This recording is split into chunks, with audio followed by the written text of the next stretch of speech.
Madame la ministre, chère Jacqueline, monsieur le ministre, cher Olivier, monsieur le député, cher Rémi, monsieur le président de l'APVF, cher Christophe, monsieur le vice-président du conseil régional de Bourgogne-Franche-Comté, cher Éric, monsieur le président du conseil départemental de Saône-et-Loire, cher André, mesdames et messieurs les maires, venus de métropole et des Outre-mer, chers collègues, chers amis. Quelle joie de vous accueillir aussi nombreux à Autun pour lancer officiellement ces 21e assises de l'Association des petites villes de France.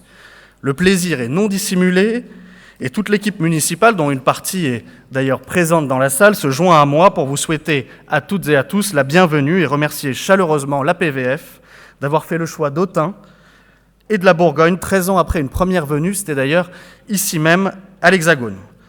Bienvenue donc dans une ville bimillénaire et 2 fois impériale, sœur et émule de Rome, comme le proclame sa devise antique. Perle de culture dans un écrin de verdure, comme l'écrit l'écrivain Paul Cazin. Territoire aux multiples ressources naturelles, la plaine de l'Arroux, traversée depuis toujours par les peuples de l'Est, espérant rejoindre les côtes de l'océan, a ainsi été choisie par l'empereur romain Auguste comme emplacement privilégié pour l'implantation de sa capitale gallo-romaine, rassemblant ici Éduins et Romains. Malgré les destructions successives par les Bataves, les Alamans, les Burgondes, les Francs, les Sarrasins et les Normands, notre ville a toujours su ce qu'elle fut et toujours eu foi en ce qu'elle pourrait être.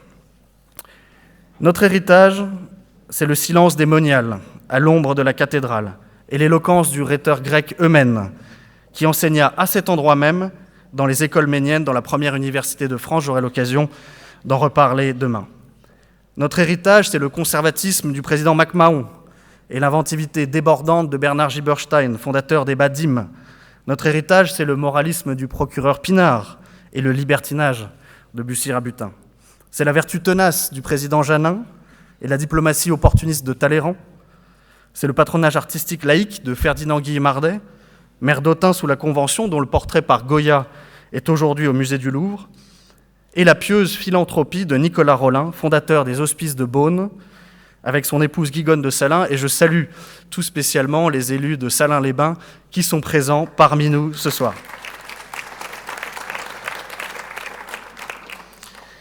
Autun, c'est aussi la ville où Napoléon Bonaparte, arrivant tout droit de Corse, à l'âge de 9 ans, apprit la langue française. C'est toujours une terre de formation, avec notamment son lycée et son collège militaire, les petits chanteurs à la Croix de Bois depuis 2014, sa Cayenne des Compagnons, la première antenne bourguignonne de la Grande École du Numérique, c'est donc aussi une terre d'innovation.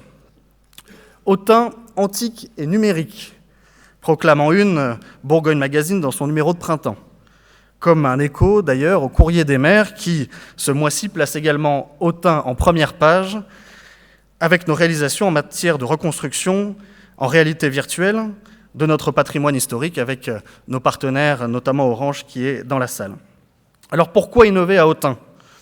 Parce que nous avons tout à y gagner. Nos petites villes possèdent en effet une taille suffisamment grande pour qu'un dispositif soit testé, évalué, expérimenté, et suffisamment petite pour que l'échantillon soit raisonnable et la durée d'expérimentation également. Un sujet en particulier me semble essentiel, c'est celui de la mobilité, car je crois qu'il conditionne une grande part des autres sujets, et je fonde beaucoup d'espoir dans les transports autonomes qui seront la prochaine révolution industrielle. Après avoir lancé un marché, la ville d'Autun s'apprête dès cet été à expérimenter dans son centre historique une navette autonome, électrique, sans conducteur, sans chauffeur, qui reliera la cathédrale au Haut-Quartier. Une entreprise lyonnaise, Navia, a été choisie pour ce faire. Je vous invite donc à revenir cet été pour venir tester la navette autonome dans nos rues.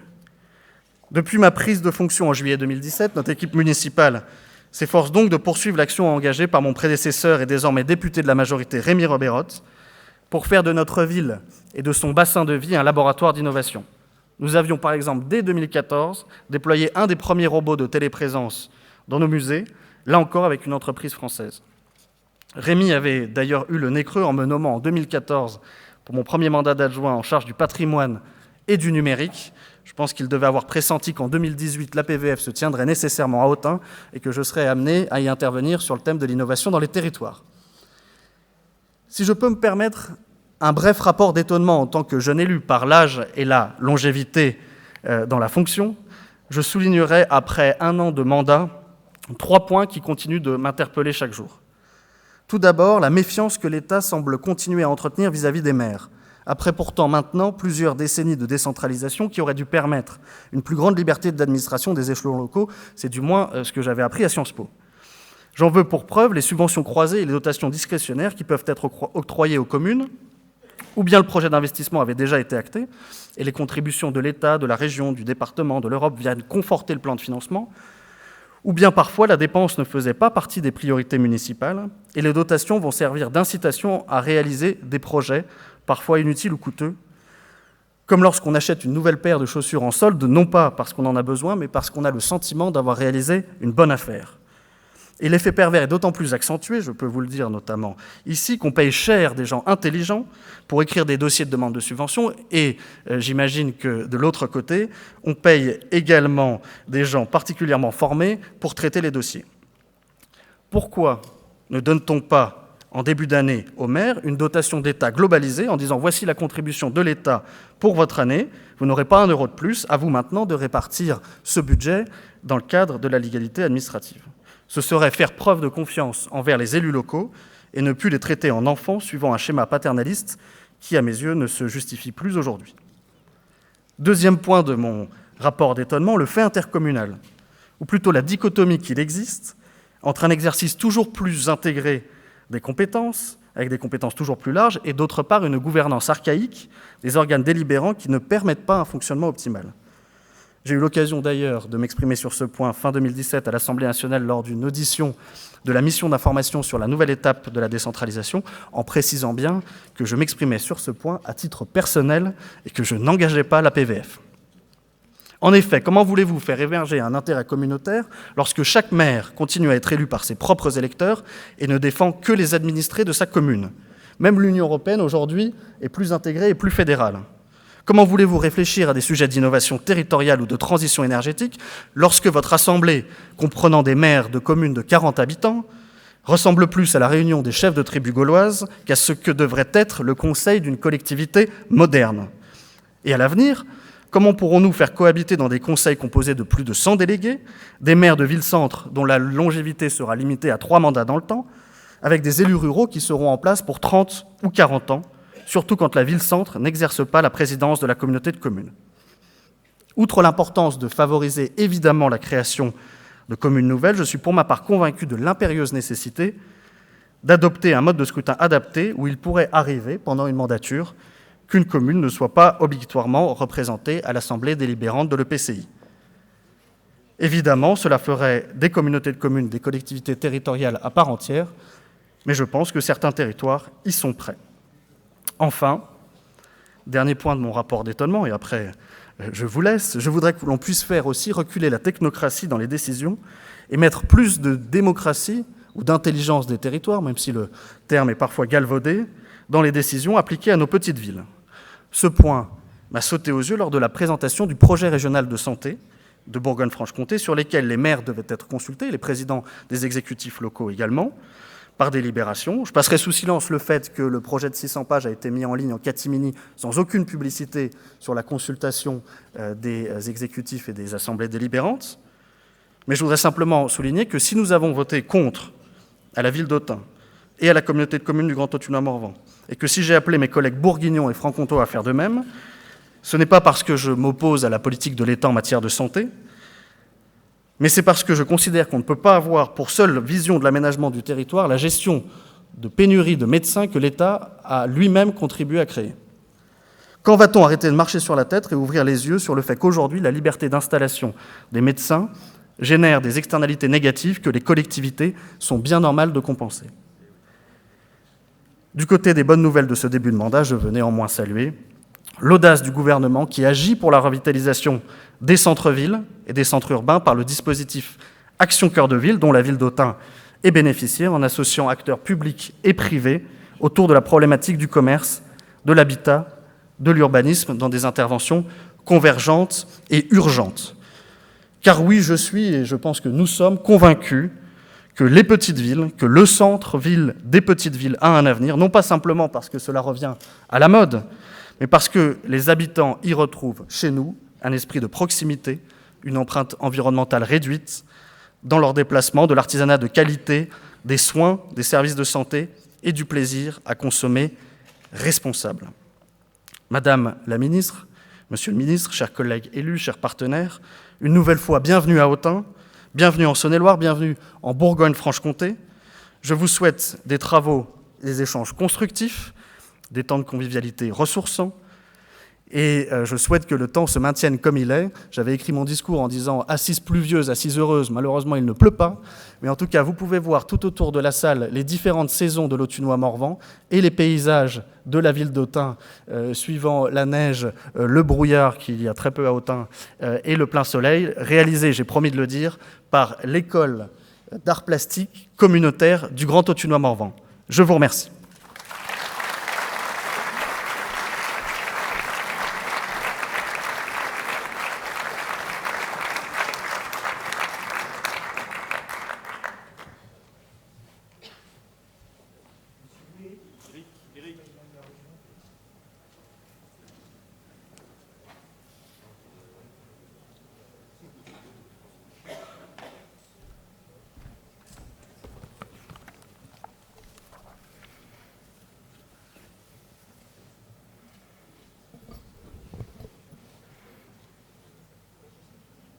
Madame la ministre, monsieur le ministre, monsieur le préfet, mesdames et messieurs les élus, monsieur le maire d'Autun, chers collègues, chers amis, je suis très heureux de vous accueillir à mon tour en Bourgogne-Franche-Comté, à Autun, situé aux portes du Morvan, pour ces 21e assises de l'Association des petites villes de France. Après le congrès de France urbaine à Dijon, en avril dernier, et le congrès de l'Association nationale des élus de la montagne, l'ANEM, à Morteau en octobre prochain, notre région prouve qu'elle souhaite avancer sur ses deux pieds en associant et en s'intéressant à tous les territoires, à tous ces territoires. La présidente de la région Bourgogne-Franche-Comté, Marie-Guide Dufay, s'excuse d'ailleurs de ne pas être parmi nous ce matin.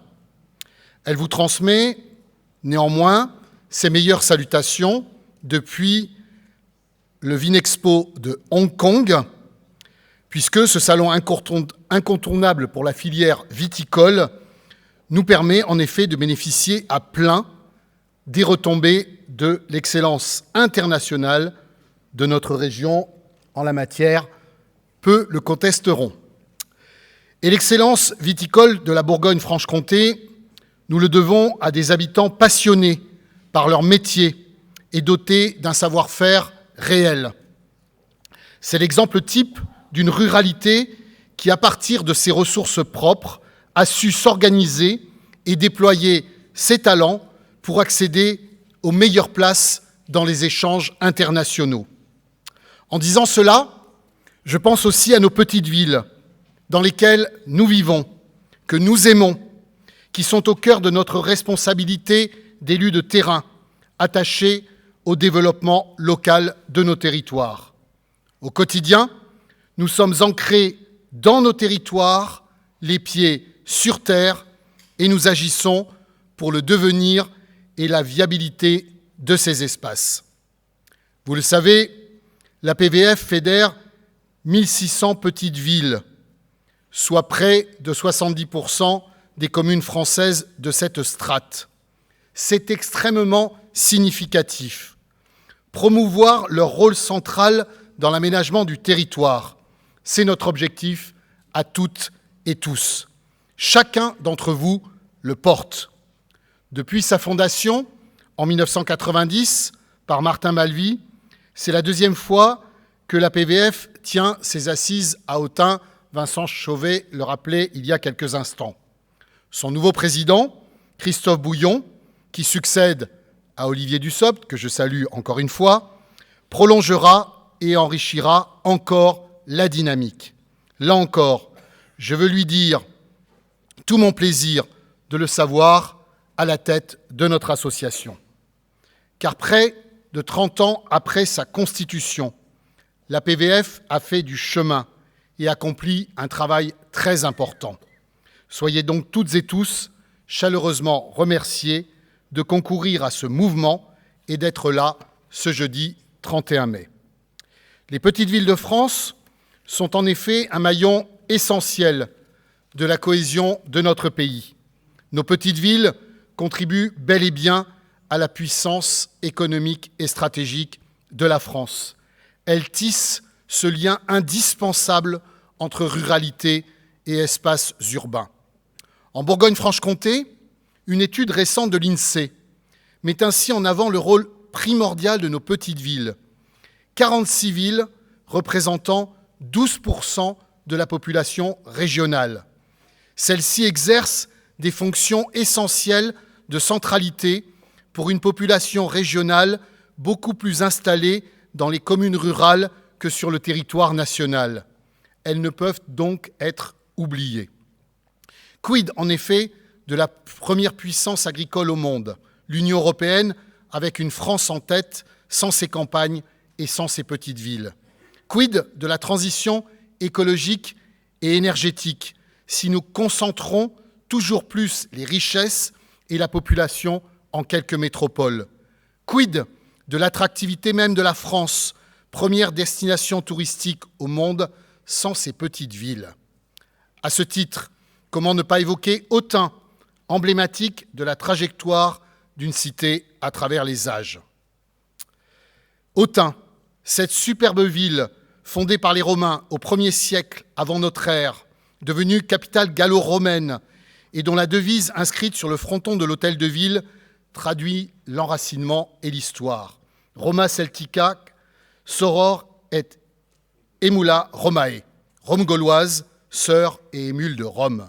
2 millénaires se sont ainsi écoulés depuis la construction d'Autun.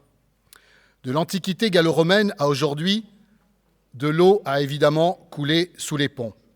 Mais, si le temps passe, la nécessité d'organiser nos espaces respectifs demeure. L'exemple de la réforme territoriale voulue par le législateur et adoptée en 2015 dans la loi NOTRe illustre cette logique. La carte administrative de la France en a été transformée. À l'instar d'autres régions françaises fusionnées, la Bourgogne-Franche-Comté forme désormais une seule et même collectivité. Idem pour nombre de communautés de communes suite au relèvement du seuil minimal de population à 15 000 habitants. Et nous sommes là, nombreux, ce jour, à Autun, siège de la communauté de communes du Grand Autunois Morvan et de ses 37 000 habitants, pour apporter notre pierre à l'édifice. Coupler au mieux les enjeux du monde urbain et rural, en répondant aux besoins et aux attentes de nos concitoyens, c'est exactement le fil conducteur de notre politique d'aménagement du territoire, dont j'ai la responsabilité en Bourgogne-Franche-Comté. Cela passe notamment par la mise en œuvre d'une politique équilibrée, associant développement et qualité de la vie. Plusieurs outils nous y aident, et notamment l'appui aux petites villes. La région s'engage ainsi auprès de 40 bourgs-centres pour favoriser leur revitalisation résidentielle, mais aussi revitalisation commerciale et sans oublier le cadre de vie.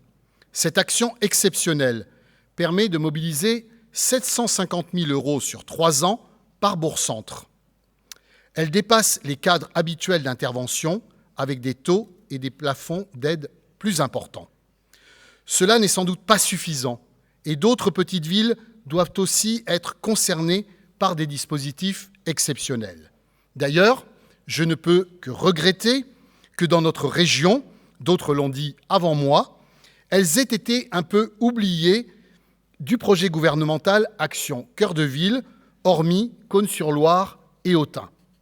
Je souhaite donc saluer la décision récente de l'État de s'engager avec la région auprès des petites villes non lauréates, le FNAT territorial, l'ADECIL, l'ADETR seront mobilisés au service de ces petites villes, au service du développement de notre région. Non seulement les travaux pourront être financés, mais je souhaite aussi insister sur le besoin en ingénierie de nos communes, de nos petites villes. Nous avons convenu avec Éric Pierrat, le secrétaire général aux affaires régionales, que je remercie ce matin, de pouvoir mobiliser du FNAT territorial inscrit au contrat de plan État-région à hauteur de 4 millions d'euros sur les 3 dernières années de ce CPER, au profit, vous l'avez compris, de l'ingénierie dédiée à la revitalisation des cœurs des petites villes non lauréates de l'appel à projet gouvernemental. Il est en effet impératif d'accompagner les projets de nos petites villes. Je pense notamment aux questions de commerce, de transition écologique et énergétique, de numérique et d'accès aux services publics. Je conclurai en réaffirmant que la région Bourgogne-Franche-Comté se place et agit aux côtés de tous ces territoires. Aucun territoire, qu'il s'agisse des quartiers populaires des grandes agglomérations, des communes hyper-rurales et des petites villes, n'est laissé de côté. Notre volonté, c'est d'activer tous les leviers dont dispose la région pour que notre territoire se développe de façon équilibrée et harmonieuse. Notre volonté, c'est bien que l'aménagement bénéficie à tous, condition même du développement collectif et gage de notre réussite d'ensemble. Je vous remercie.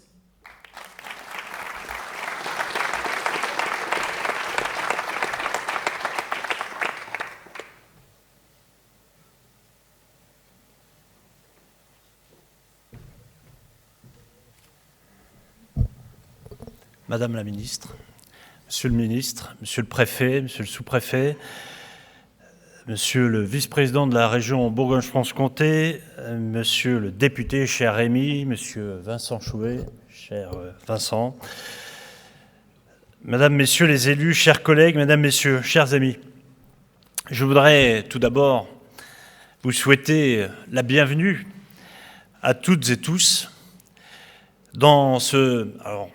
tradition dans tous les départements, on va dire le plus beau département de France.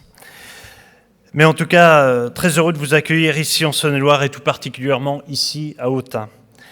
Vous êtes ici, dans ce département de Saône-et-Loire, dans le 6e plus grand territoire de France, en termes de superficie, riche de sa gastronomie, riche aussi de son agriculture et puis de son histoire, comme notamment c'était si bien décrit par le maire d'Autun.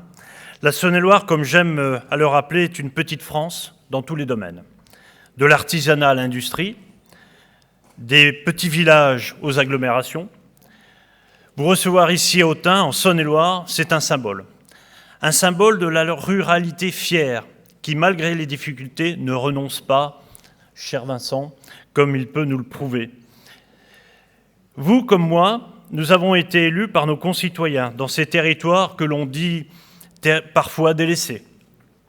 La conséquence directe qui en découle, c'est la responsabilité qui nous en incombe. L'ardente nécessité de se battre pour son territoire. La volonté farouche, cheville au corps, de faire progresser ces terres que nous aimons. Madame la ministre, monsieur le ministre, vous le savez, vous avez été à nos places. Les collectivités locales ont dû se réorganiser en profondeur depuis ces dernières années.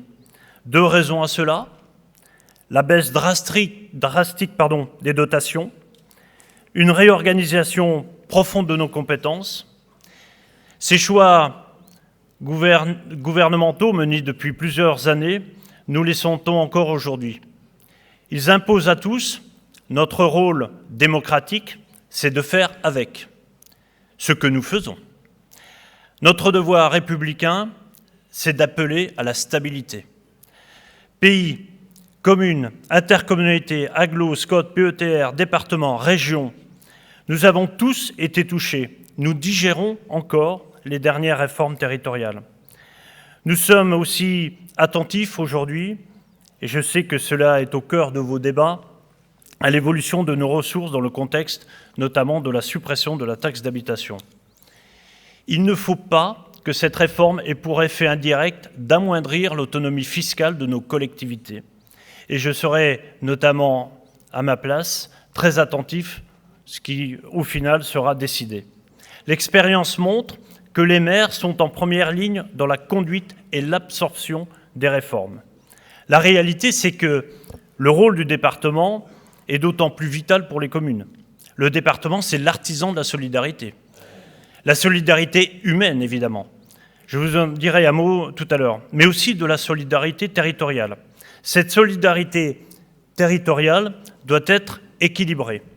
En Saône-et-Loire, où cette recherche d'équilibre est pour moi permanente, la solidarité envers les territoires n'est pas une question partisane. Cette recherche, elle part du terrain, des besoins et des projets. Elle exprime tant dans les financements octroyés que dans l'appui en termes d'ingénierie technique pour l'émergence de chaque projet. La Saône-et-Loire, le département, est le premier investisseur. L'expérience montre que les petites villes organisent le territoire. Le maillage qu'elles créent est autant de points d'appui pour nos concitoyens, appuis sociaux, appuis économiques. Elles rayonnent sur le secteur et, c'est peut-être la théorie du ruissellement, cela profite à un territoire en entier. Mais pour que cela arrive, elle a besoin d'aide. Elles ont besoin d'aide. Et c'est ici qu'intervient le département, c'est un partenaire majeur. Aménager une route dans une commune, c'est contribuer à l'accessibilité. Organiser un centre sportif, c'est structurer un lien social. Fournir du très haut débit dans le territoire, même ruraux, c'est donner l'opportunité d'un succès économique. Tout cela, c'est de la solidarité départementale, de la solidarité entre les territoires.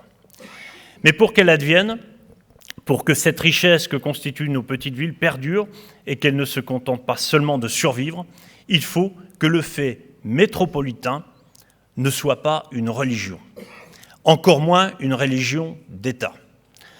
Je crois comprendre par vos simples présences, mais aussi par vos parcours, Madame la Ministre, Monsieur le Ministre, que vous en êtes convaincus.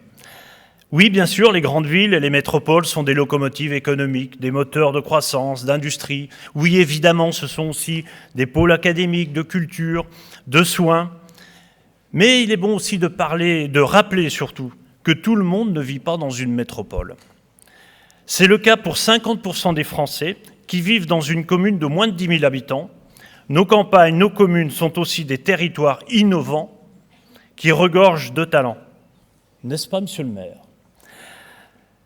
Ces villes sont des communes, des liens de passion, où l'on recherche une qualité de vie, un cadre pour élever ses enfants. C'est là où l'on cultive ses racines. Les familles s'inscrivent dans le temps long. Oui, c'est vrai. Souvent, les petites villes sont des lieux privilégiés de l'examen de la situation économique du pays. Souvent, les premières à trinquer et les dernières à se relever. Mais je ne crois pas à la fatalité et surtout, je suis profondément convaincu en l'intelligence des territoires. L'intelligence qu'ils peuvent avoir en matière d'innovation, d'expérimentation. Je notais que ces thématiques étaient au programme d'ailleurs de vos ateliers, de vos discussions demain. L'innovation, elle est maître mot en Saône-et-Loire. Nous n'avons pas peur d'expérimenter, de tester, en gardant l'esprit qui nous est cher à tous, le bien-être de nos concitoyens. Ce bien-être, il s'exprime de nombreuses manières. Et je prendrai un exemple, la santé. Par exemple, c'est un maillon important. Par conviction, par expérience professionnelle également, je m'intéresse particulièrement, notamment, à la démographie médicale. D'où la création, ici en Saône-et-Loire, d'une nouvelle entreprise, en quelque sorte, un centre de santé départemental, qui, par un maillage organisé sur l'ensemble du territoire, avec 4 pôles de santé, un ici à Autun, un autre à Mont-Solémine, un autre à Digoin et un à Châlons, nous permet petit à petit, après avoir mis en place le processus de recrutement des médecins, eh bien d'apporter des médecins généralistes sur l'ensemble du territoire. Dans quelques semaines, dans quelques jours, nous allons inaugurer la première antenne, en plus des pôles, c'est-à-dire une répartition de 45 antennes sur l'ensemble du territoire de Saône-et-Loire, où, dans ces antennes, viendra un médecin généraliste pour enfin reconstituer un tissu médical digne de ce nom de son territoire. Et j'espère, avec force et persévérance, que d'ici quelques mois, en Saône-et-Loire, parce que j'ai en tête maintenant les bons chiffres de recrutement de mes médecins généralistes, eh bien nous aurons résolu le problème de la désertification en matière de médecins généralistes. Merci en tout cas une nouvelle fois aux ministères qui ont finalement réussi à m'accorder finalement ce temps d'expérience, m'accorder au final, et j'ai pu le voir, la loi a évolué il y a 15 jours, qui permet maintenant au département de créer des centres de santé, puisque comment accepter l'idée que des élus, que des entreprises font l'effort de s'installer et qu'il n'ait même plus accès finalement aux soins, eh bien je trouve que c'est une action complémentaire et c'est en tout cas ce à quoi je me suis engagé pour accompagner les élus et bien finalement à développer leur territoire et puis aussi tout simplement à s'occuper de la population qui vit dans ce territoire de Saône-et-Loire. En tout cas, une nouvelle fois, merci de m'avoir laissé faire avec mon équipe puisque le succès sera, je pense, bientôt au rendez-vous et nous aurons enfin répondu à cette question vitale pour un territoire. Voilà, mes chers collègues, vous ouvrez vos travaux et je sais qu'ils seront riches et fructueux notamment pour l'habitant d'une commune, d'une petite ville dont je fais partie, Paray-le-Monial. Excusez-moi, monsieur le maire d'Autun, mais je ne peux pas m'empêcher quand même de faire de la publicité de la ville dont je suis natif. Et en tout cas, je suis réellement fier que cette association ait décidé de faire ce congrès ici à Autun, ici en Saône-et-Loire. En tout cas, mesdames, messieurs, bienvenue ici dans ces terres bourguignonnes.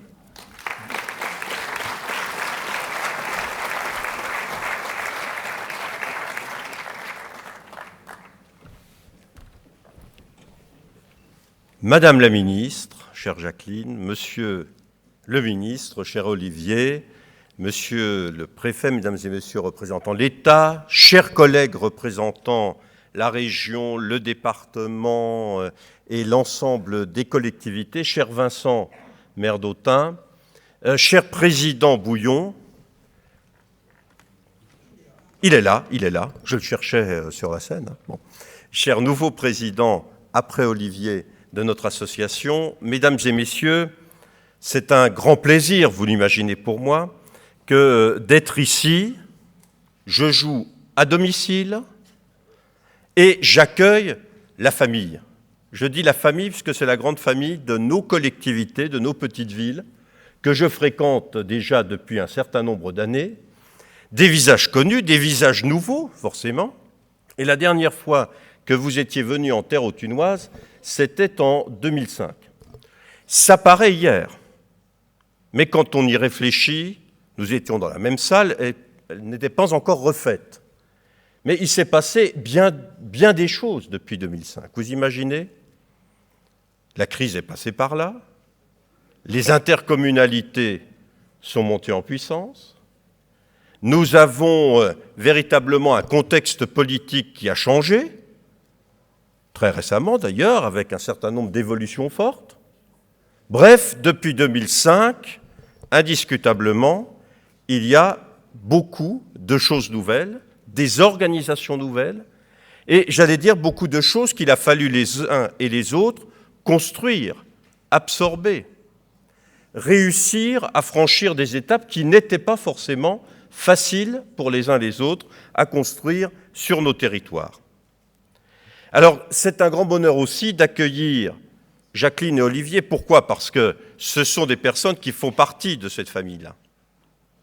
L'un a été pendant des années président de notre association. Jacqueline Gouraud a toujours été à nos côtés, très très présente. Je dis souvent dans notre territoire, quand on avait des problèmes insolubles à régler, notamment on a eu des problèmes de débasage à une époque pour pouvoir monter en puissance notre intercommunalité, on a contacté Jacqueline et ses services et elle a réussi à nous dénouer quelque chose qui était absolument, quasiment impossible. Ça relevait du Rubik's Cube en moins de 15 secondes. Elle a réussi à nous tirer d'affaire de ce sujet-là, mais je sais combien nous pouvons compter justement sur des personnes comme celle-ci pour nous faire avancer. Pierre est de celle-là aussi, et puis bien d'autres ici dans cette salle qui font en sorte que nous puissions construire. Je voudrais aussi remercier sincèrement la région et le département et l'intercommunalité parce que de tels moments forts comme ceux-ci, dans une ville comme la nôtre, ça ne pourrait pas se construire sans que vous ayez pu mettre votre contribution à cet ouvrage commun et faire en sorte que nous puissions être ensemble aujourd'hui et puis accueillir demain le Premier ministre. Quelle chance cela est pour notre secteur, pour la circonscription bien sûr, mais aussi pour notre ville. Alors vous avez remarqué, hein, Vincent, c'est la génération suivante. C'est le numérique, ça bouscule, les choses sont dites, on est d'accord, on n'est pas d'accord, mais au moins on réfléchit, on va de l'avant et on essaye de construire les étapes suivantes. Et ça, je crois que les uns les autres, nous en avons besoin, d'autant plus que une réunion comme celle-ci, c'est l'occasion de faire le point sur tous ces grands sujets. Et vous allez beaucoup travailler sur la transition énergétique et écologique, sur la question du numérique, mais aussi sur tout ce qui fait notre quotidien aujourd'hui, la question de la fiscalité, bien sûr, de la fonction publique, cher Olivier, et ça aussi c'est un chantier absolument majeur, la question de l'action cœur de ville, et nous sommes actuellement sur le débat autour de la nouvelle loi Élan à l'Assemblée nationale. Je fais une petite infidélité, je serai obligé de repartir, je reviendrai, parce que nous sommes en plein avec un certain nombre de collègues sur cette question de l'évolution du logement, de l'aménagement et du numérique. Et nous portons également un certain nombre de points de vue qui sont défendus par la PVF, bien sûr. Et puis, il y a les questions de la présence médicale, ça a été dit, enjeu majeur aujourd'hui. Les questions du statut de l'élu, ça a été rappelé ce matin à l'occasion de notre Assemblée générale. Des questions aussi, j'allais dire, extrêmement concrètes. Actuellement, nous travaillons sur une proposition de loi sur les rodéos motorisés. On le fait avec les services de Jacqueline et de Gérard Collomb. C'est un travail extrêmement important. On sait combien ça représente des soucis dans nos collectivités, notamment quand vient l'été. Et puis, il y a X sujets qui sont aujourd'hui sur la table. C'était le cas en 2005, c'est le cas aujourd'hui. La permanence de tout cela, c'est aussi l'action de la PVF. La PVF, c'est un état d'esprit. Et je voudrais vraiment remercier les présidents successifs. J'ai une pensée, bien sûr, pour Martin Balvy, évidemment. Olivier est là. Christophe Bouillon prend la suite avec l'équipe, tous ceux qui l'entourent. Et cet état d'esprit, c'est à la fois l'exigence, porter nos légitimes revendications, nos légitimes demandes, mais c'est aussi de toujours le faire avec cet esprit de construction, cet esprit positif qui fait aussi une partie de notre signature. Et puis c'est aussi être aujourd'hui et de mieux en mieux, et je salue toute l'équipe de la PVF à mon tour, et notamment André Robert, son délégué général, et toute l'équipe, c'est aussi une plateforme remarquable de formation, d'information, de soutien à nos collectivités. Bon, je convainc ceux qui sont déjà dans la salle, mais j'espère que le message passera pour que tous ceux qui ne sont pas encore à la PVF viennent rejoindre, parce qu'ils sont dans la strate, notre association qui est à la fois dynamique, efficace et véritablement à nos côtés. J'en dirai pas plus, mais quelle chance de vous avoir ici. En plus, avec les grèves SNCF, ça m'évite un voyage. Non, je plaisante, tout ça va se régler maintenant dans les jours qui viennent. Mais ce qui est sûr, c'est que nous avons une grande chance de vous avoir ici et une grande chance d'avoir la PVF pour défendre nos intérêts et pour construire le dialogue. Merci à vous.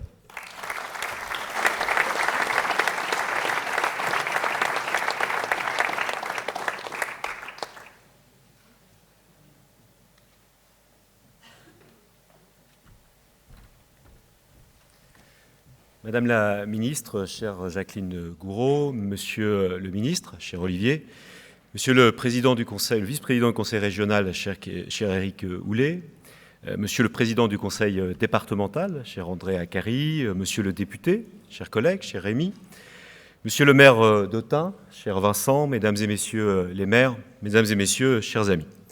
C'est avec un grand plaisir que je vous souhaite à mon tour un accueil à la fois chaleureux et amical ici à Autun pour ces 21e assises de l'Association des petites villes de France.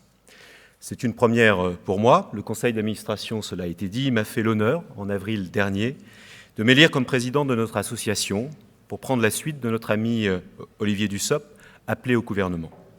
Pierre Jarlier, président délégué, que je salue, et moi, nous formons un binôme qui entend bien animer nos travaux dans un souci permanent de pluralisme et de respect des opinions de chacun, auquel j'ajoute la participation dynamique et efficace d'Antoine Homé et de Loïc Hervé, ici présents.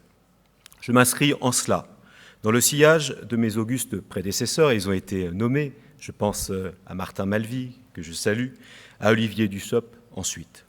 C'est une lourde tâche qui est de leur succéder, mais croyez-moi, c'est une tâche enthousiasmante. Vous accueillir à Autun est une première pour moi, mais ce n'est pas une première pour l'APVF, puisque notre association, cela a été rappelé, est venue ici en 2005. L'APVF est donc venue 2 fois à Autun, ce qui, d'après ce que j'en sais, est déjà 2 fois plus que Talleyrand, pourtant connu pour avoir été l'évêque de cette ville. De la part d'un homme d'État aussi avisé, d'un diplomate aussi habile que lui, il s'agit là, me semble-t-il, d'une terrible erreur de jugement. Nous, élus des petites villes, nous sommes en quelque sorte plus lucides. Nous venons à Autun et nous y revenons. Vous noterez que pour autant, je n'en profite pas pour demander un titre épiscopal, laïcité oblige. Il y a toutefois un point commun entre le court passage de Talleyrand ici, en avril 1789, et notre présence.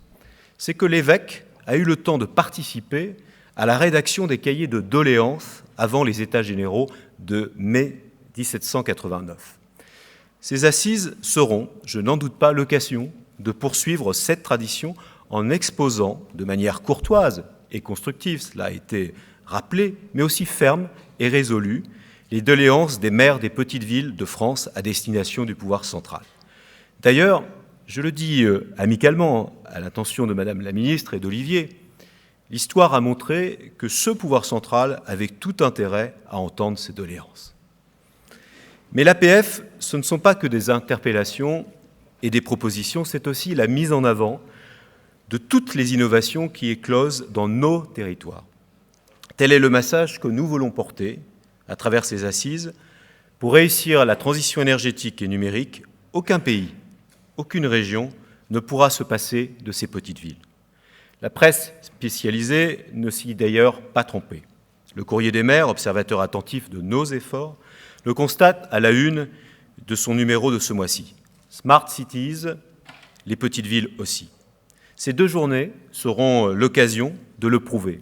Nos territoires regorgent d'initiatives et de bonnes pratiques qui demandent seulement à être accompagnés et, à tout le moins, à ne pas être gênés. Qu'est-ce qui gêne ? Des normes touffues et changeantes, une visibilité financière très limitée, un prisme parfois trop métropolitain. C'est ce cadre juridique, financier et politique qu'il faut réformer, adapter, pour nous aider à réussir le développement de nos territoires. Car malgré les difficultés que nous rencontrons, pour boucler nos budgets, soutenir les populations frappées par la crise, dynamiser nos commerces, les petites villes de France ont un atout formidable. Cet atout, pour nos petites villes, c'est la qualité de vie. Je me suis laissé dire que Talleyrand, d'ailleurs, n'était pas insensible à cet aspect. Cette qualité de vie, c'est bien évidemment essentiel. Cette qualité de vie qui, dans les métropoles, est écornée par les cadences, l'anonymat, le stress. Cette qualité de vie qui, dans certaines zones plus rurales, est remise en cause par l'éloignement ou même parfois l'isolement. Cette qualité de vie qui, dans nos petites villes, est permise par la proximité, à la fois des services, cela a été dit par le département, par la beauté naturelle, que chacun sait plus à rappeler, Vincent, Rémi et beaucoup d'autres qui aiment le territoire dans lequel ils évoluent, par la proximité des habitants, par l'entraide qu'elle permet, cela a été dit par le président du département. Finalement, le slogan de la ville d'Autun, qui nous accueille cette année, résume parfaitement notre force. Ville ou campagne, les deux, c'est mieux. C'est cela, la PVF. Pourtant, cette qualité de vie n'est pas toujours suffisante pour résister à la pente naturelle du marché. Le dynamisme économique des métropoles attire toujours davantage d'étudiants, de ménages, d'entreprises, d'équipements publics ou privés. Pire, les métropoles rapprochent entre elles, délaissant parfois, disons-le, leur arrière-pays. De Lyon, en train, on va plus vite à Lille qu'à Montluçon. Et pour prendre un exemple de cette région que connaît parfaitement notre ami Éric Houlet, il est 2 fois plus de temps en train pour aller de Lure à Dijon, la capitale régionale, que pour faire Dijon-Paris, alors que la distance est, dans ce dernier cas, 2 fois plus longue. Ainsi, les grands pôles urbains sont incités à fusionner en réseau, à rivaliser en quelque sorte d'une Ligue 1 du territoire.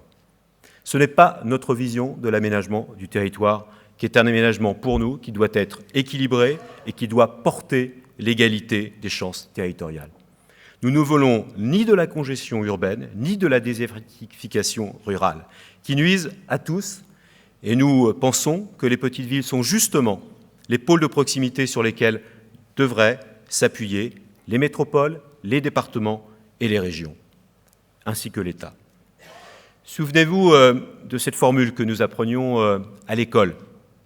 Paris est le désert français. C'était le risque, le cauchemar à éviter.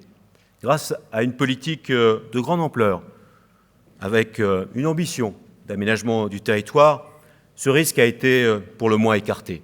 Mais attention, le risque territorial n'a pas disparu au XXIe siècle. Il se nomme désormais les grandes métropoles et le désert régional. C'est cela le risque qui nous guette, c'est cela l'attention que nous devons porter et le message que nous devons adresser. Or, certains annonces du gouvernement en matière de regroupement hospitalier, de carte judiciaire ou de réforme ferroviaire font parfois douter que ce risque soit pris suffisamment en considération. Nous pensons, nous, que toutes les politiques publiques devraient prendre en compte le risque de décrochage territorial. Les petites villes, dans l'intérêt de tout le pays, doivent pouvoir continuer à jouer leur rôle d'équilibre. Pour cela, nos collectivités ont besoin à la fois d'une irrigation fine du territoire par des réseaux de transport en commun et de communication numérique fiables, robustes, d'une répartition équilibrée des professionnels de santé, y compris s'il le faut, par des exceptions au principe même de liberté d'installation, en faisant jouer pleinement le principe de régulation, d'une offre de services dynamiques dans les centres-villes, y compris par des contraintes supplémentaires à l'étalement commercial, de services publics physiquement et effectivement présents, y compris les services régaliens de sécurité, de justice, qui font malheureusement parfois défaut.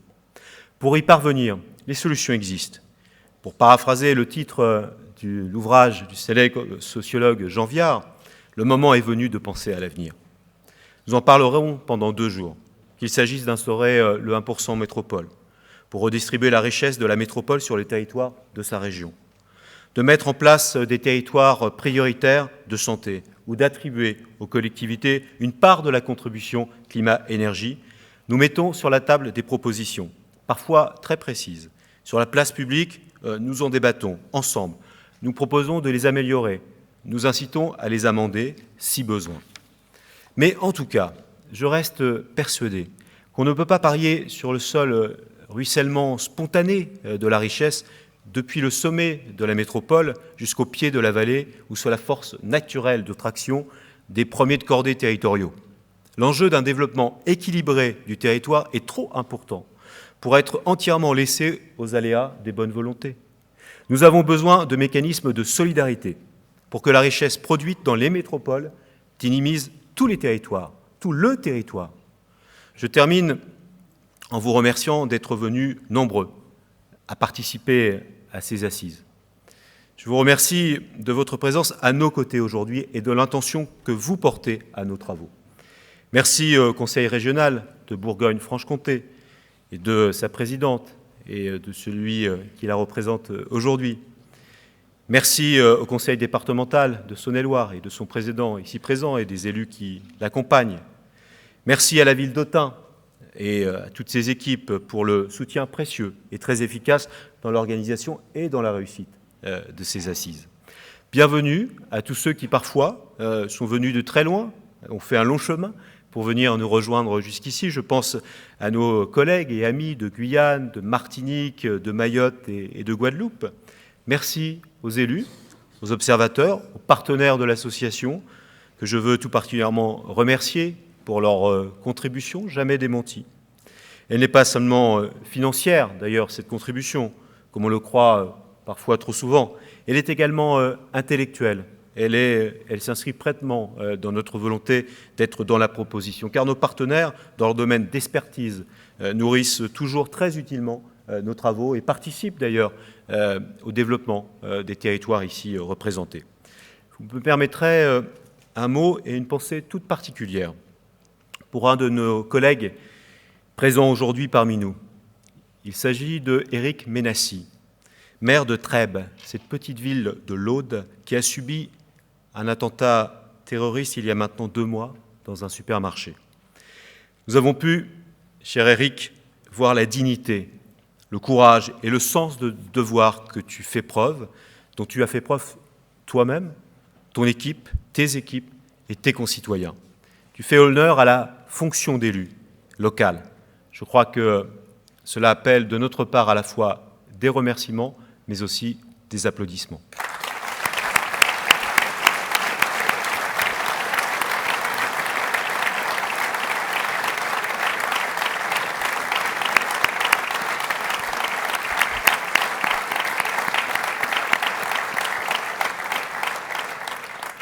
Comme vous le savez tous, nos assises reflètent ce souci de la qualité de vie que nous défendons dans nos communes. Nos assises ont aussi, à chaque édition, c'est l'occasion, c'est le moment que nous avons d'allier le sérieux des débats et des propositions avec une chaleureuse convivialité. Je suis sûr qu'il en sera de même cette fois encore. Je laisse maintenant la parole à un membre du gouvernement que nous connaissons bien, puisque nous l'avions élu il y a 4 ans, président de notre association. Je sais que c'est une chance pour la PVF d'avoir autour de la table du Conseil des ministres un homme qui est toujours profondément attaché à sa petite ville, à Nonay, et donc à notre association. Je n'ai aucun doute sur le fait qu'il restera toujours viscéralement attaché à l'égalité partout sur le territoire. Nous saurons gentiment le lui rappeler à chaque fois que l'empreinte de Bercy se fera un peu trop sentir et tentera de l'éloigner de ces fondamentaux qui nous rassemblent. Cher Olivier, je sais que tu seras toujours chez toi, ici à la PVF. Je te le dis, c'est vrai aujourd'hui, c'est vrai toujours, à PVF un jour, à PVF toujours, j'ai envie de dire. Je vous souhaite à tous et à toutes de belles assises. Je vous remercie à la fois pour votre écoute, votre attention, votre patience également. Je souhaite maintenant accueillir en votre nom à tous, Monsieur le ministre, à qui je cède la parole.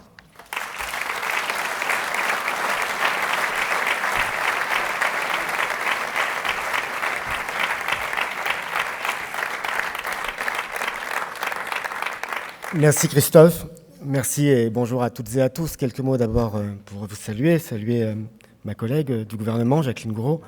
Chère Jacqueline, j'y reviendrai, nous étions ensemble hier soir, nous étions ensemble hier matin, nous étions ensemble mardi après-midi, mais j'y reviendrai pour vous dire comment Jacqueline et moi travaillons à garantir, à assurer ce lien entre le gouvernement et les collectivités locales. Saluer Monsieur le Préfet, le remercier pour sa présence, saluer les représentants des différentes collectivités, Monsieur le Vice-président du Conseil régional, Monsieur le Président du Conseil départemental, Monsieur le député, cher Rémi, qui nous accueille ici dans la ville dont tu as été longtemps le premier élu, le premier magistrat. Saluer aussi, bien évidemment, en le remerciant pour son accueil, Vincent, maire d'Autun, qui, avec son équipe, avec l'intercommunalité, a déployé des trésors, Christophe le rappelait, pour accueillir l'APVF dans de bonnes conditions. Saluer l'équipe de l'APVF, au premier rang desquels Christophe, son président, qui me succède. Et ce n'est pas une charge de me succéder comme il a dit tout à l'heure, ce n'est pas un enjeu, c'est une continuité. C'est pour moi aussi le plaisir de me voir remplacé par un ami fidèle, un ami cher, avec qui je travaille depuis maintenant longtemps à l'Assemblée, et surtout un ami qui démontre qu'en politique, il y a des rapports politiques, mais il y a aussi de l'amitié, et que l'amitié fait la confiance, fait aussi la fidélité. Et je voulais t'en remercier. Remercier aussi Pierre, qui m'a accompagné pendant les 4 ans que j'ai passé à la présidence de l'association, puisque nous étions en binôme, et qui a accepté de continuer ce travail d'équilibre, de représentation aux côtés de Christophe et de l'ensemble des membres du bureau qui vous entourent aujourd'hui. Quelques mots, chers amis, pour vous dire d'abord le plaisir que j'ai à vous retrouver à la PVF, à retrouver les petites villes et à passer ce temps avec vous. J'ai écouté les différents intervenants, j'ai écouté l'intervention du président de la PVF et je puis vous assurer que le message des petites villes m'était connu, évidemment, qu'il sera relayé, qu'il sera entendu et qu'avec Jacqueline, nous savons aussi combien les petites villes sont importantes pour structurer le territoire, pour mailler ce territoire auquel nous tenons et faire en sorte que l'ensemble des habitants de notre pays puissent avoir accès à des services de qualité et puissent compter sur la solidarité, la cohésion, mais aussi les politiques publiques qui permettent aux uns et aux autres l'émancipation tant individuelle que collective que nous appelons de nos voeux. Dire aussi que nous savons, et je le dis là aussi, je crois pouvoir le dire en tout cas au nom de Jacqueline, combien le rôle des élus est important. Le rôle des élus est important pour définir des politiques publiques, le rôle des élus est important pour rappeler les enjeux des territoires, puis le rôle des élus est important aussi pour incarner la République. Et Christophe, tu disais à l'instant combien nous sommes fiers, et j'allais dire dramatiquement fiers, de compter parmi nous celles et ceux qui aussi, dans une période comme celle que nous connaissons, font face au terrorisme et sont surtout face à une population ébranlée, une population blessée, et le rôle de maire prend aussi toute sa place, comme premier gardien, comme avant-poste de la République et comme représentant des valeurs qui sont les nôtres, qui nous rassemblent et qui font que nous mettons autant de passion à exercer nos mandats locaux.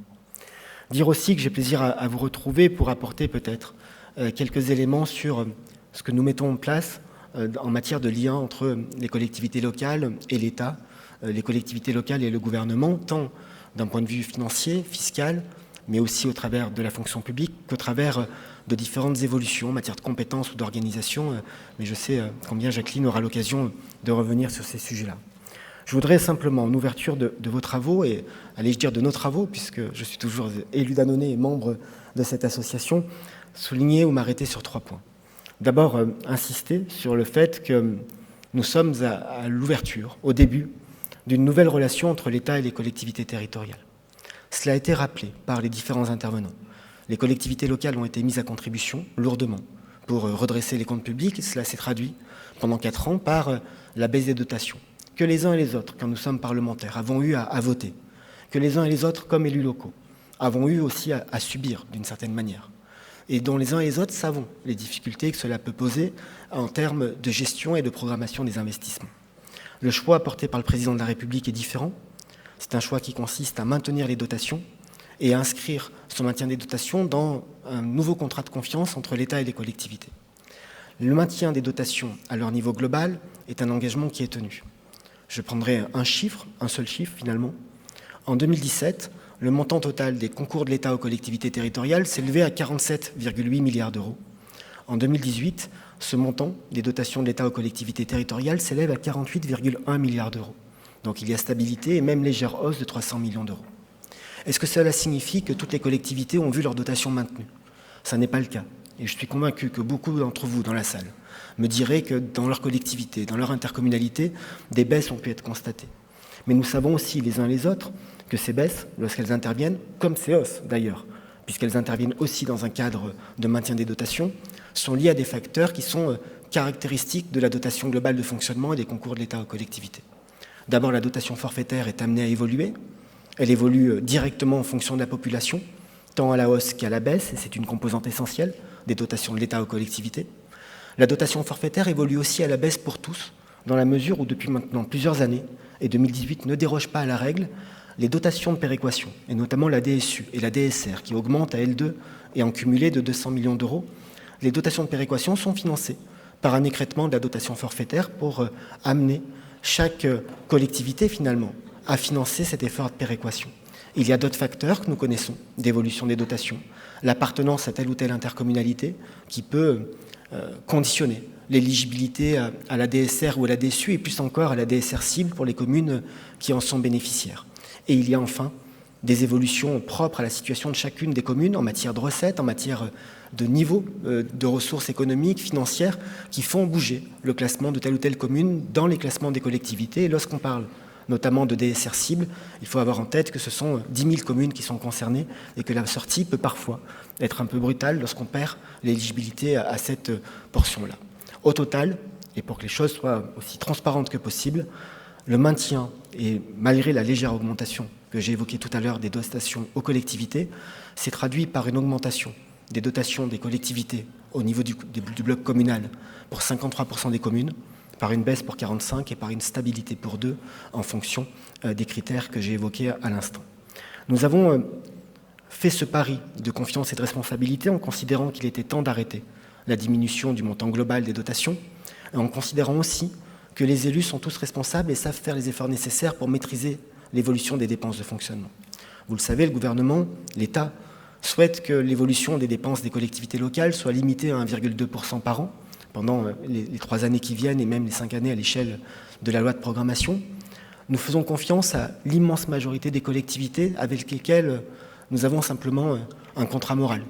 Il s'agit de toutes les collectivités qui ont des budgets principaux avec moins de 60 millions d'euros de dépenses réelles de fonctionnement. La quasi-totalité, voire la totalité même, des communes de notre association, qui pour la plupart d'entre elles, lorsqu'elles sont concernées par les contrats, le sont par le biais d'une intercommunalité et pas directement. Pour les 322 communes les plus importantes, 322 collectivités les plus importantes, régions, départements, intercommunalités ou communes, qui réalisent plus de 60 millions d'euros de dépenses réelles de fonctionnement par an en budget principal, nous souhaitons conclure un contrat. Nous avons plus de la moitié de ces collectivités qui ont signé ou qui sont sur le point de signer. Et nous avons encore une cinquantaine de communes, de collectivités, qui nous ont dit leur volonté ferme, définitive, de ne pas signer le contrat, ce qui relève aussi de leur responsabilité. Nous considérons que ces contrats, cette nouvelle relation entre l'État et les collectivités, doit permettre à toutes et à tous de limiter la hausse des dépenses de fonctionnement et ainsi de contribuer à un effort collectif et d'avoir en contrepartie le maintien des dotations au niveau global pendant les années qui viennent, de manière à ce que l'État soit présent aux côtés des collectivités et ne se désengage pas.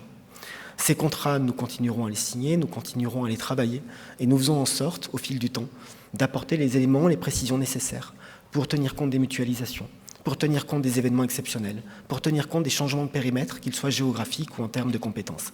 Pas plus tard qu'hier soir, avec Jacqueline, nous coprésidions le comité de suivi des contrats, justement, pour apporter les dernières précisions et pouvoir avancer ainsi. Le deuxième point que je voulais évoquer devant vous est un point qui est aussi extrêmement important pour les collectivités puisqu'il touche à leurs ressources. Il s'agit de la refonte du modèle de financement des collectivités territoriales. Et je parle volontairement de modèle de financement et pas seulement de fiscalité locale. Vous le savez, le président de la République a pris l'engagement pendant sa campagne de supprimer la taxe d'habitation pour 80% des ménages. C'est désormais pour 100% des ménages, notamment après les commentaires du Conseil constitutionnel lorsqu'il a validé le dispositif tant de dégrèvement sur la taxe d'habitation que de contrat avec les collectivités. Et nous avons un enjeu, un défi. Là aussi, avec Jacqueline, nous sommes chargés d'animer la concertation avec les collectivités locales. Cet enjeu, c'est de garantir le financement des collectivités locales, des communes, des intercommunalités, mais pas seulement, à l'horizon 2020-2021, lorsque nous serons au bout de ce processus de dégrèvement. L'enjeu est de taille, puisque lorsqu'on parle de la taxe d'habitation et lorsqu'on se projette en 2020, pour tenir compte des évolutions et du dynamisme de cette ressource jusqu'en 2020, il s'agit d'un enjeu à presque 26 milliards d'euros. Et donc, nous avons un deuxième enjeu, un deuxième défi, qui est de faire en sorte que le financement des 20% qui n'étaient pas initialement prévus soit assuré. Les pistes sont nombreuses, vous les avez vues. Il y a une première piste qui consiste à ne pas traiter de la même manière les résidences secondaires des résidences principales. C'est un enjeu qui est autour de 2,6 milliards à 2,7 milliards d'euros, ce qui n'est pas négligeable lorsqu'on est à la recherche des 9 milliards nécessaires pour passer de 80% à 100%. Et puis nous avons commandé un rapport à la mission Richard Burr, le préfet Burr, le sénateur et ancien ministre Alain Richard, rapport qui a été rendu au gouvernement il y a quelques semaines et sur la base duquel nous menons cette concertation. Très schématiquement et à grands traits, 2 scénarios principaux sont proposés. Un premier scénario qui consiste à affecter aux communes et aux intercommunalités une fraction d'un impôt national, impôt sur le revenu, TVA, CSG, impôt ou taxe, pour compenser la perte de recettes liée au dégrèvement de la taxe d'habitation. C'est un scénario qui peut être séduisant, avec une recette dynamique, mais qui est aussi extrêmement compliqué, puisqu'il nécessiterait des modèles de péréquation très forts, puisqu'on sait que la territorialisation d'un impôt national a des conséquences en matière d'inégalité et que la création d'une nouvelle dotation aurait des conséquences, avec des critères de répartition, aurait des conséquences sur le niveau d'autonomie financière des collectivités. Le deuxième scénario qui est proposé par la mission Richard-Burr est un scénario qui consiste à réaffecter les recettes fiscales de chacun des niveaux de collectivité. Et là aussi, je le dis à grands traits, mais il s'agirait de faire descendre, si l'on peut dire, la part de la taxe sur le foncier des propriétés bâties actuellement perçue par le département vers le bloc local, les communes et les intercommunalités. Certains disent pourquoi pas simplement les communes, à condition de trouver une autre source pour les intercommunalités, et de compenser la perte de recettes des départements par l'attribution d'une fraction d'une taxe nationale, ce qui aurait le mérite d'être plus simple, si l'on peut dire, puisqu'il est plus simple de compenser la perte de recettes d'une centaine de collectivités plutôt que des 36 000 communes et intercommunalités que nous comptons sur le territoire. Là aussi, l'honnêteté pousse à dire, en écho aux propos du président du conseil départemental, que les présidents de département, dans leur majorité, ne sont pas extrêmement enthousiastes à l'idée de perdre la maîtrise de la taxe sur le foncier bâti et de pouvoir remplacer cette recette par une fraction d'impôt national. Peut-être que je pourrais les rassurer, ou vous rassurer, Monsieur le Président, en renvoyant à l'exemple des régions qui, depuis maintenant un an, bénéficient d'une dotation calculée sur la base d'une fraction de la TVA et qui bénéficient aussi par ce biais d'un véritable dynamisme de leurs recettes. Quoi qu'il en soit, les hypothèses et les options sont sur la table et nous avons quelques mois devant nous pour arrêter ce cadre, arrêter cette réforme, de manière à garantir aux collectivités un modèle de financement qui leur garantisse des ressources stables, des ressources justes et des ressources à une hauteur suffisante pour conduire et mener à bien les politiques publiques dont elles sont chargées.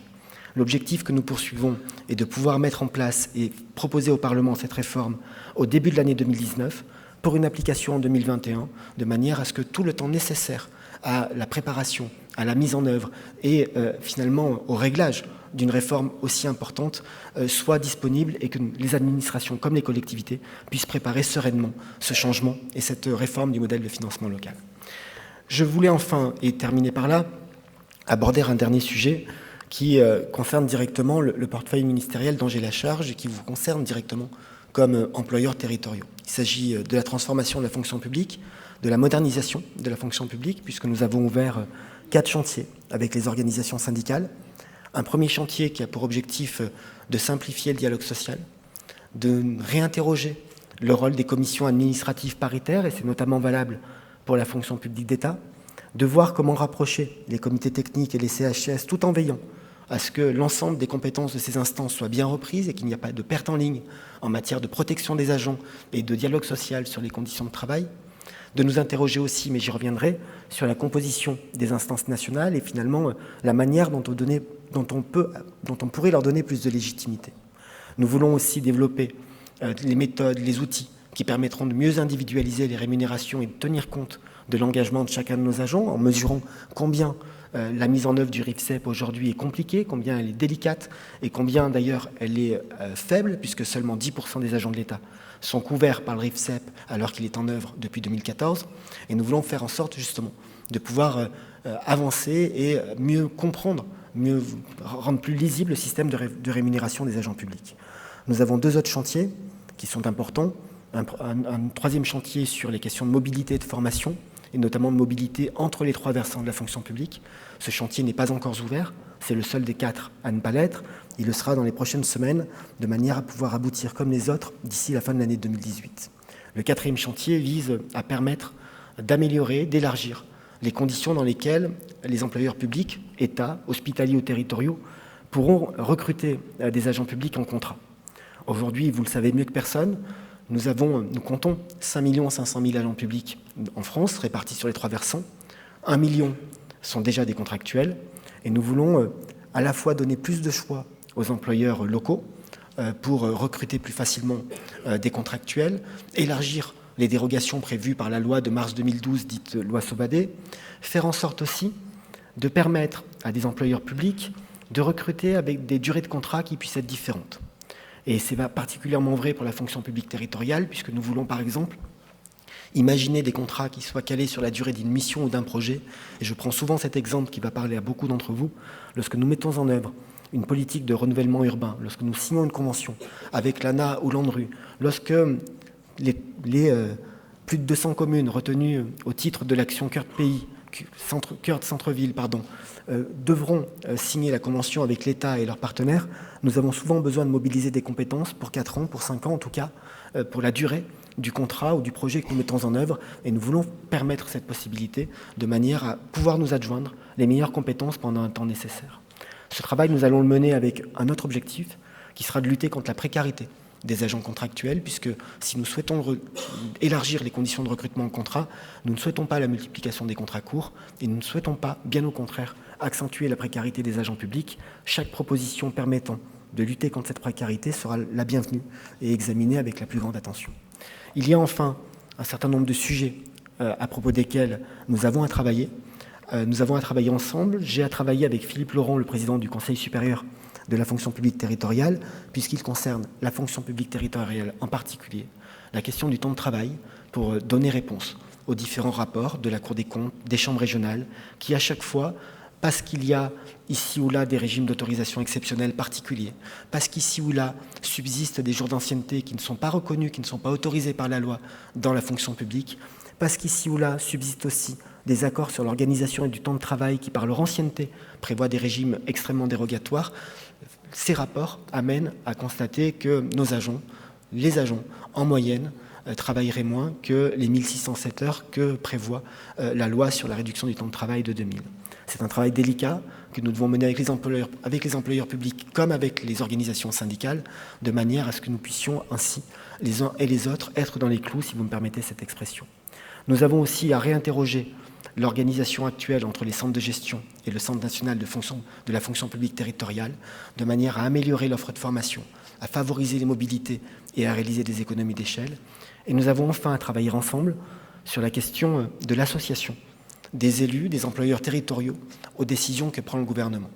Souvent, ce débat est réduit au seul débat sur la décorrélation du point d'indice.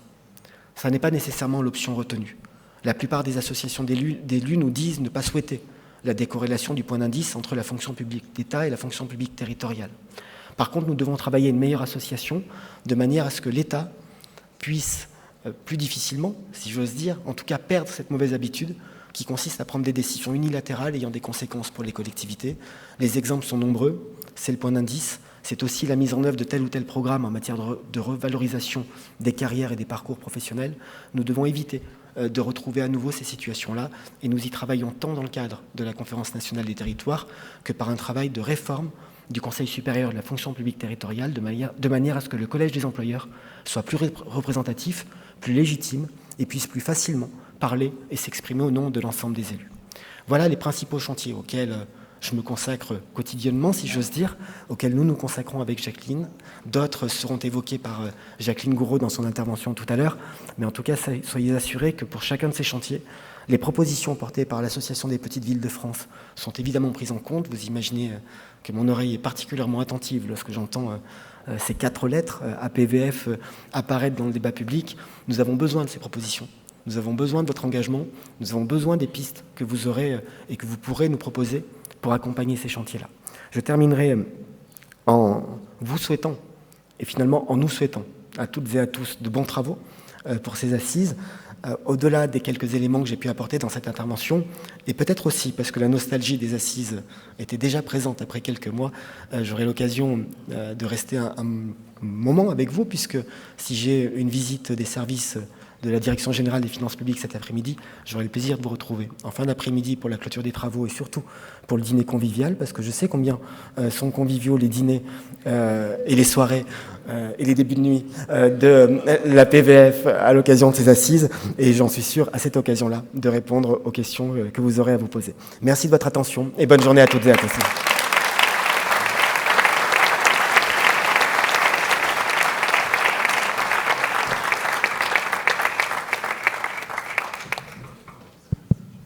Bien, une séquence de nourriture spirituelle appelle une séquence de nourriture terrestre. Donc je vais vous inviter, comme Olivier avec beaucoup de nostalgie vient de le rappeler, ce sont à la fois nos assises, des moments de sérieux avec nombre de débats, et vous avez vu que le programme est assez dense, assez riche, et puis il y a des moments de convivialité qui sont essentiels, qui font partie aussi de la tradition, non seulement de la PVF, mais de notre pays. Je n'oublie jamais ce que représente la gastronomie, et Vincent nous a donné quelques échos de ce que ça pouvait être concrètement. Donc je vous invite à un cocktail déjeunatoire qui nous est offert par un autre partenaire qui est EDF, et je vous invite aussi à 14h15 à nous retrouver dans cette salle où nous aurons bien évidemment le plaisir d'écouter Madame la Ministre Jacqueline Gouraud. Merci de votre écoute.